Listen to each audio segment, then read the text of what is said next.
This is my list of 5 things I wish I knew before I started this greenhouse. One of the items is fan speed and ventilation, the cubic feet per minute rating that you're going to need for your fans. And your fan is going to have to be bigger or smaller depending on how big or small your system is. The fan that I purchased I knew going in was going to be underrated for the middle of the summer. I knew that going in, and I was fine with that because for my setup I can actually put up a second fan to get that hot air out if needed. We also didn't know if we were going to have too many plants in the greenhouse for the summer. But the point I want to get across is even after I did all those ratings, I ran the numbers, figured out what's going on. The fan that I have, I can already tell is not going to be big enough. From doing the research that I found, the fans and their cubic feet per minute, how much air they can move out of the greenhouse and get in that new fresh air, that cooler air, that's the easiest thing to not prove and have incorrect on a listing. So if you're going for a cheaper fan, if you're going for a fan that's just get it in there because I need a fan, do a little bit more research, look for a more reputable place, because there's a lot of times, at least from my research, what I can see is that they'll put up a high number for cubic feet per minute of getting that airflow out of there, and it's incorrect. Is that happening with my fan? I think so, but I don't know because I have no way to verify it. So keep that in mind. There's the pesky fan. That's a little bit underrated for what we need, which we knew going in. But we got a nice spot that we can put over there.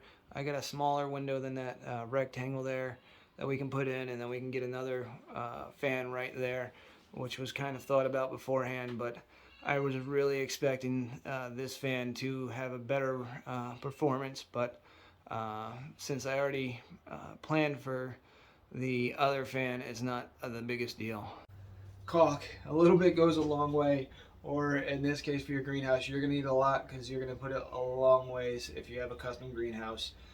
Every nook, cranny, crack that you have in your greenhouse is a place where air can get out that you don't want out, or air can get in that you don't want in. So that cold air during the winter is just going to seep right in, or the hot air that you don't want in during the summer, that's also going to come in.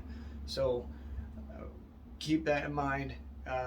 For this, with the wooden frame, the custom build, the caulking is a lot of work. We unfortunately didn't get to caulk the gables. It just got too cold before we were able to get into the gables and caulk, because caulk, the kind that we bought, needed to be at least 40 degrees outside. We're actually wishing that we really had that caulk in the gables and other places that we see cracks now, because all that air is getting out, all that hot air that we wanted in the spring, and overnight it was just coming out, and then the cool air from outside was coming in. So when you're doing a custom greenhouse, you're gonna have 2x4s together like that, where you're gonna need to caulk all them spots. Especially when you have refurbished wood where it's not perfectly straight. So we're caulking literally everywhere between all the lines, things like that. And we got most of that done, not all of it, but all the gables we missed. So we're gonna definitely go back and grab them all. The third item I want to talk about is the vent. Some of you may have seen this in my previous video of how I built the greenhouse. I actually caught this mistake that I made in mid-build, is I did not plan for a vent for air to come into the greenhouse down to the ground, because that's where you want it. I originally was planning to have my vent up high, because I figured to have the vent up high and have the air go straight in and straight out, but you actually want the vent and the fan to not be fan up here and vent up here and it goes straight across. You actually want your fan up here and your vent down low, so you get that breeze coming up and then the air travels through your entire greenhouse. So here is the vent that we put in on the bottom. Luckily we caught that before we finished the gables, but we unfortunately finished the studding, so that place where the vent was had a window in it, but up there we were planning to put the vent. So luckily we caught that about halfway through. Another mistake that, or oversight that we didn't think about was thinking that it can actually get too much sun or too hot in your greenhouse, because all we were really thinking about was the beginning of spring and the end of fall, trying to just extend the seasons. But believe it or not, there's been a couple days where it was about 55 degrees out, and this greenhouse was getting well over 80, and too much sun was coming in. Rochelle actually had a couple plants wilt on her, and that was the end of April. You're probably going to want to get some type of sunshade. Well, from the research I've done, you're going to want a outside shade or cloth, and you're going to want it woven, you're going to want it white, and that's if you can get it outside. The plans for the sunshade right now is to go on this side of the greenhouse. This is the southern facing side, and luckily we built in an awning underneath, so we'll probably end up mounting it up there so it's still underneath, gets a little bit of that weather protection so it won't get hit by the rain that hard, and then we'll just drop it straight down to the ground. The last thing I want to talk about is the floor that we used.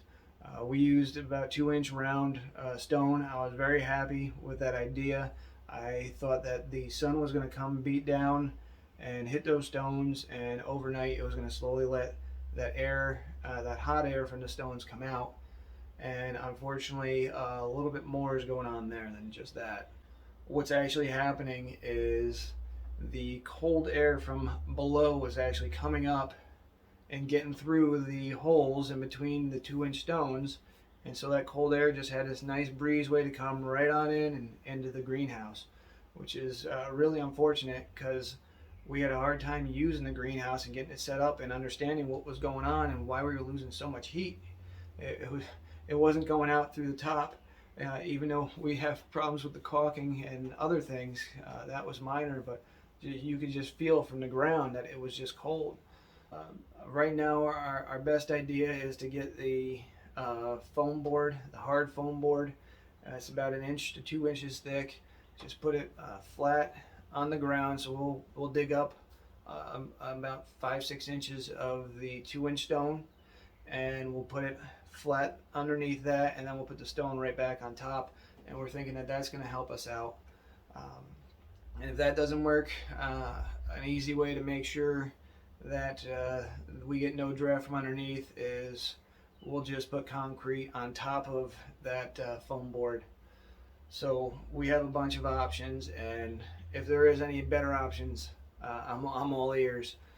Here's the crushed stone that I was talking about, 2 inches in diameter, and just all those little holes in between give the air a nice perfect way to just seep right on up through the ground. Due to all the air leakage, mostly from the stones on the ground, we had to compensate by buying one of those hard foam insulation boards. That's underneath the insulation wrap there.